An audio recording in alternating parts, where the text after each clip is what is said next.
You talked about the defense of Taiwan. Explain your views about that. What should be done there? I think the best way to deter conflict on Taiwan is for them to build a home guard, because in an era of precision weapons where the Chinese, the PLA, can have pre-registered dozens of weapons at every known valuable location that Taiwan might have, meaning any aircraft, submarine, base, command bunker. So all those known locations are going to get erased in the opening moments of a conflict. What the PLA, what the Chinese Communist Party can't compute for is national will.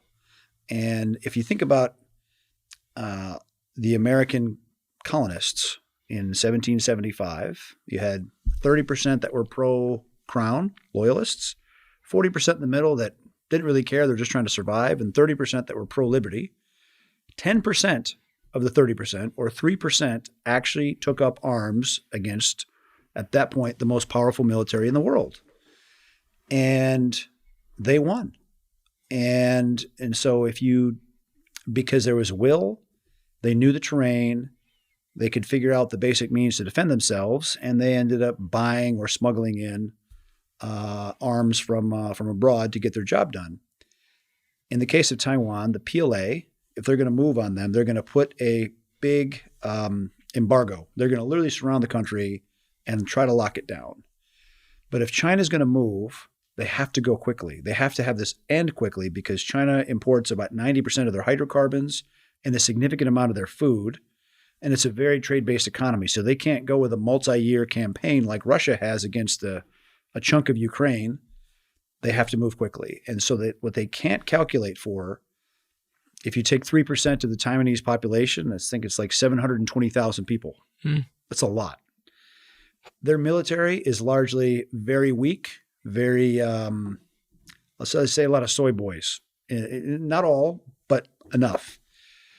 But if you have people that can step out of their homes and gather weapons from a fire station, police station, civil defense shelter, the complexity and difficulty of trying to occupy a land where there's armed people that know what they're doing, that have maybe 4 to 6 weeks of partisan training, makes conquering the island completely exceedingly difficult, because you have urban terrain and you have massive jungle that they can hide out and operate in.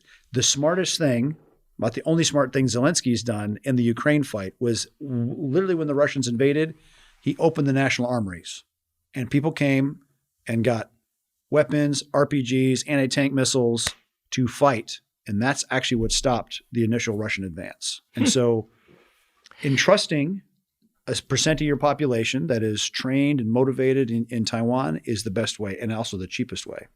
And they're not doing that? No, sir.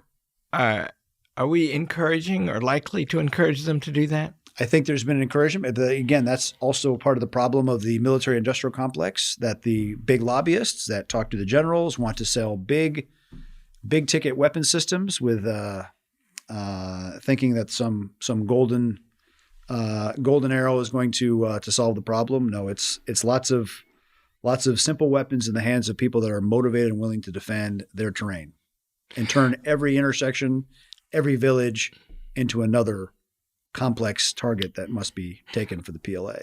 So you draw an example from the American Revolution. If you undertake the classical study of politics, which you've done some here, you learn that there are kinds of regimes, and that the kinds that are liberal, that want people to live their own lives and make their own livings and innovate as they please, that it's very sensitive to have a big, huge state. And war is all-consuming. And so what I noticed about you some years ago, because you're a warrior, a SEAL, we should talk about that before we're done. That's a very hard kind of warrior to be. But you think we have to do this efficiently, and it's partly for the sake of the preservation of the liberal character of the society. And so the throw money at it solution is bad.